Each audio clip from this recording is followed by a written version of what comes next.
শেখ হাসিনার আমলে 17 বছরে যা বেড়েছিল 3 মাসে ততটুকু গ্যাসের দাম তারা বাড়াতে সক্ষম হয়েছে।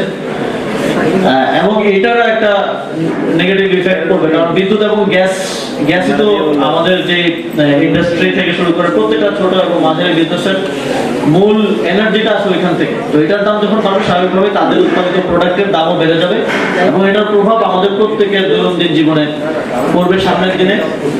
তো বিএনপির এই যে অ্যাডমিনিস্ট্রেশন, একই সাথে অ্যাডমিনিস্ট্রেশন পরিচালনায় ব্যর্থতা এবং গণঅভ্যুত্থানের আকাঙ্ক্ষা বাস্তবায়নের ব্যর্থতা, এই সবকিছু মিলিয়ে বিএনপি ইতিমধ্যে অজনপ্রিয় একটি সরকারে পরিণত হয়েছে। আপনারা দেখেছেন যে কোন একটা জেলায় এমপি অথবা মন্ত্রীর সংবর্ধনা অনুষ্ঠানের সামনে চেয়ারে কেউ নেই।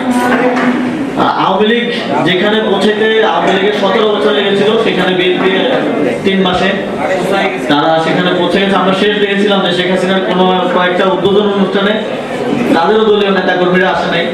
তাদেরকে আমরা তখন কথা বলতে শুনেছি যে তারা টাকা দিয়েছে কিন্তু নেতা কর্মী নিয়ে আসে নাই তাদের নেতারা। একই অবস্থায় বিএনপি চলে গেছে।